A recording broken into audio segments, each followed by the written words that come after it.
Alors on en arrive à la 5e semaine de ce MOOC, de ce parcours. Pendant 4 semaines, on a étudié cette question du fait religieux en entreprise, de comment ça impacte l'entreprise, comment ça impacte le management. On a vu qu'il y avait différents types de faits religieux, on a vu que ça appelait différents types de réponses de la part de l'entreprise, que cette question du fait religieux se posait un petit peu partout, pas uniquement en France, en Amérique du Nord, elle se pose en Europe, elle se pose aussi, même si on l'a pas approfondi, dans d'autres sphères, dans d'autres espaces géographiques.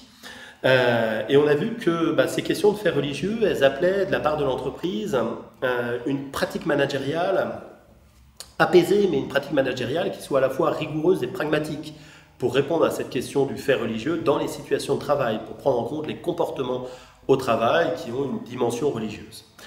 Que le management de proximité ne devait pas se laisser déstabiliser, mais au contraire faire son travail de manager pour pouvoir répondre à ces questions. Qu'il y avait une deuxième dimension qui, elle, renvoyait plus à une décision stratégique de l'entreprise. Face à des faits religieux qui ont une dimension politique, qui s'imposent finalement à l'entreprise, il y a la nécessité pour la direction de l'entreprise de prendre des décisions et d'être capable de dire ce qu'elle accepte et ce qu'elle n'accepte pas. Voilà. Alors, on le voit bien, cette question du fait religieux, elle renvoie l'entreprise à sa pratique managériale, à sa pratique stratégique, à son management organisationnel et stratégique. Mais derrière ces questions-là de management organisationnel et stratégique, on en voit d'autres poindres, d'autres enjeux, qui sont finalement la confrontation de l'entreprise, d'abord la question de son rôle politique. Quelle est la place de l'entreprise dans la société? Quel rôle elle joue dans la structuration de la société, dans la définition et l'évolution du vivre ensemble, à travers bien évidemment le travailler ensemble. Deuxième grande question qui pointe derrière la question du fait religieux, deuxième grand enjeu auquel doit faire face l'entreprise du XXIe siècle, c'est la question de la personne. Alors dans un premier temps, on va s'intéresser à la question davantage de la politique et du rôle politique de l'entreprise. On voit bien cette question du fait religieux être une question aussi politique.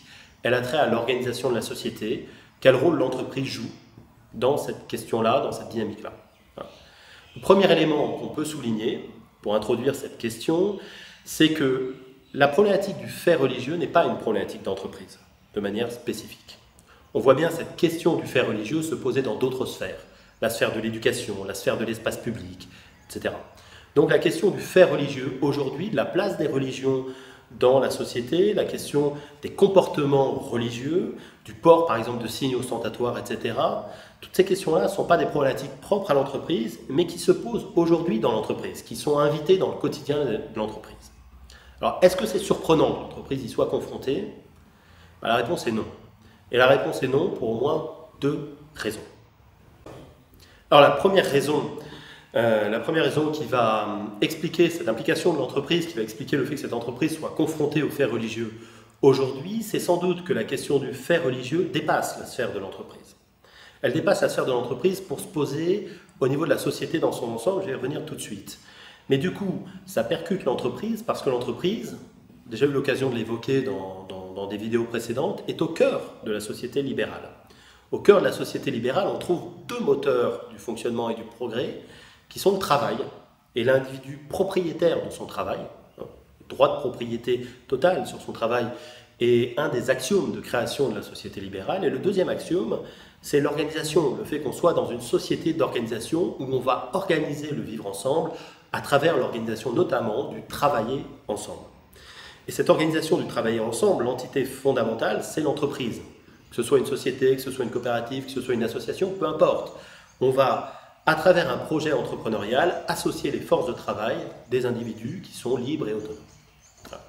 Donc les moteurs de la société libérale sont l'entreprise et le travail, et donc il n'est pas surprenant qu'une question de société comme la question de la place de la religion percute le monde de l'entreprise. Or, cette question de la place des religions dans la société, elle se pose aujourd'hui de manière un peu particulière. Alors, sans rentrer dans les détails, les grandes thématiques qu'on va rencontrer ici sont par exemple celles de la sécularisation. L'idée que sur une période relativement longue, depuis le début du XXe siècle, voire la fin du XIXe siècle, tout au long du XXe siècle, avec sans doute une accélération à partir de la moitié du XXe siècle, avec l'impact de Vatican II notamment dans la sphère catholique, on a eu un renvoi du religieux à la sphère privée, que petit à petit, petit à petit, on a séparé la sphère publique, la sphère du politique et la sphère du religieux, en demandant aux religions de se retirer de l'espace politique pour se concentrer sur l'espace privé et pour parler directement aux individus ou aux communautés d'individus, mais dans un espace bien identifié, qui est celui de la communauté religieuse, de l'Église, etc.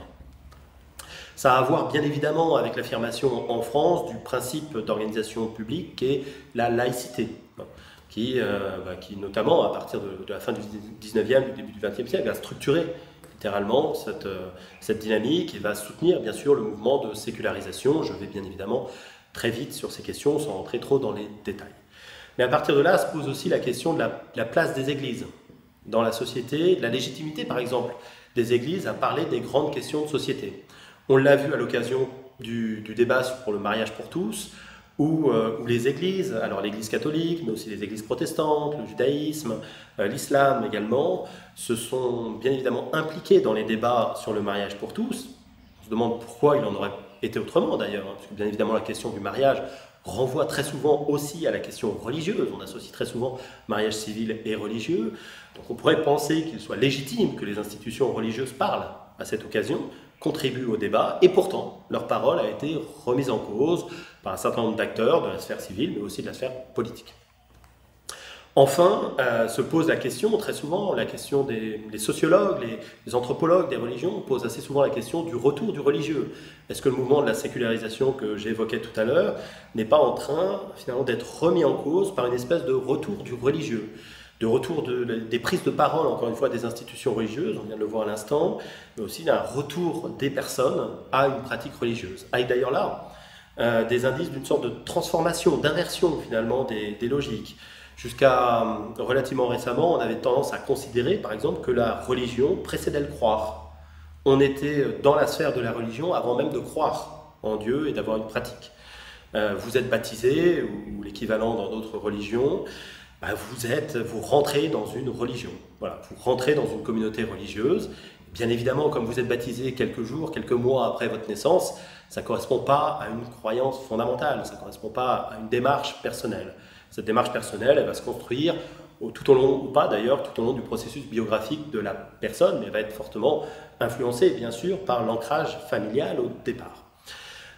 On aurait aujourd'hui des pratiques différentes, où la religion arriverait après le croire, c'est-à-dire des personnes qui, tout en se détachant de leur héritage familial, retrouvent une pratique de spiritualité qui les amène à croire, et ils vont rechercher une religion, rechercher un culte qui correspond à leurs croyances, au moins le temps que ça dure, et puis éventuellement ensuite ils vont changer de culte en passant avec une sorte de nomadisme, de tribalisme, d'un culte à un autre.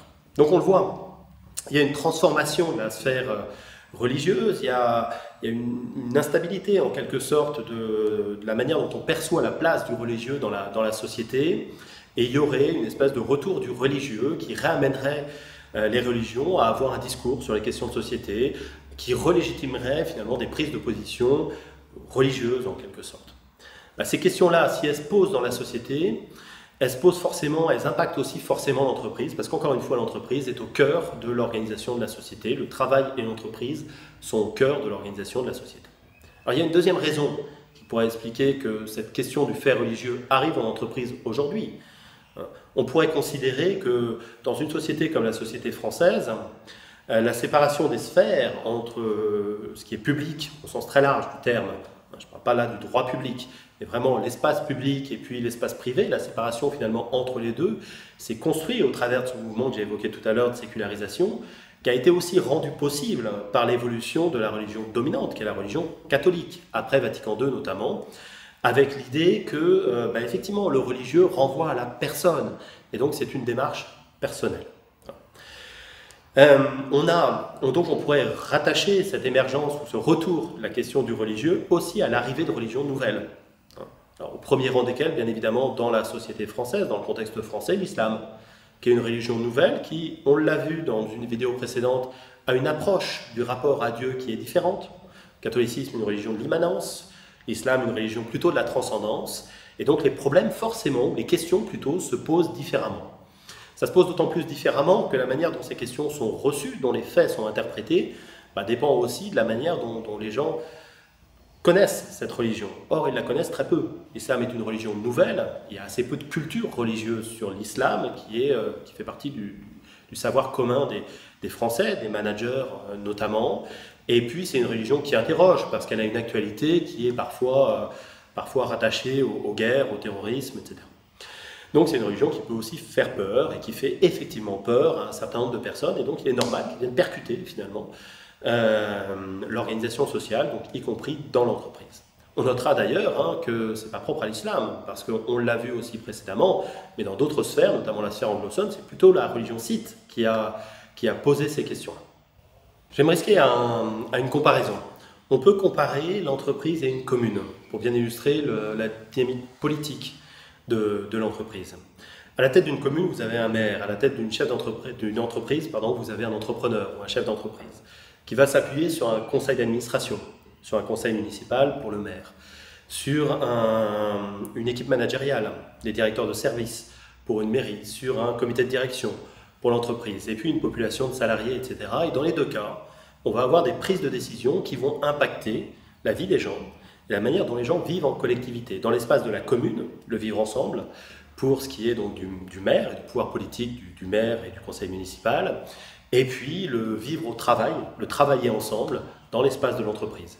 Mais comme on passe la plupart du temps soit chez nous, c'est-à-dire dans la commune, soit dans l'entreprise au travail, finalement on a un pouvoir politique sur nos vies qui s'exerce de la part du maire comme du chef d'entreprise qui est tout à fait comparable. On pourrait ajouter à ça que les entreprises produisent en France chaque année, dans les documents officiels déposés, etc., auprès des ministères, près de 80 000 textes. Alors, suivant les années, c'est un peu plus ou un peu moins, mais 80 000 textes qui ont une portée juridique. C'est-à-dire qu'ils vont créer un droit interne à l'entreprise parfois un droit inter-entreprise, des conventions collectives, etc., mais qui vont être des règles que les gens vont devoir respecter. Comme un règlement, par exemple, d'entreprise, un règlement interne, ce genre de choses. Donc on voit bien l'action politique de l'entreprise. Et si l'entreprise a une action politique, si l'entreprise est un acteur politique, parce que fondamentalement elle est au cœur, encore une fois, de la société libérale, mais aussi parce qu'elle a une action politique concrète, elle doit assumer cette action politique, y compris lorsque ça la confronte à des questions de société, comme on l'a vu à l'instant. Parce qu'elle contribue à l'organisation de la société moderne, libérale, parce qu'elle est un des vecteurs du progrès, l'entreprise doit savoir se saisir de ce rôle politique. Elle doit être capable de l'assumer dans sa stratégie. Elle doit être capable de l'assumer dans son rapport aux parties prenantes, son rapport à son environnement, dans son rapport également aux salariés, à travers les relations sociales dans l'entreprise, à travers également son management de l'organisation du travail. Elle doit se rendre compte qu'elle n'est pas qu'un réceptacle à projet, hors sol, hors territoire, hors dynamique politique. Elle n'est pas qu'un réceptacle à projet, elle n'est pas non plus qu'un réceptacle à centre de profit. La finalité fondamentale dans le libéralisme, nos sociétés sont des sociétés libérales, d'une entreprise, c'est de contribuer à la bonne marche de la société. C'est de contribuer au progrès du bien commun et à la qualité du vivre ensemble. Et ça, c'est un des défis posés par le fait religieux que les entreprises du XXIe siècle doivent savoir relever.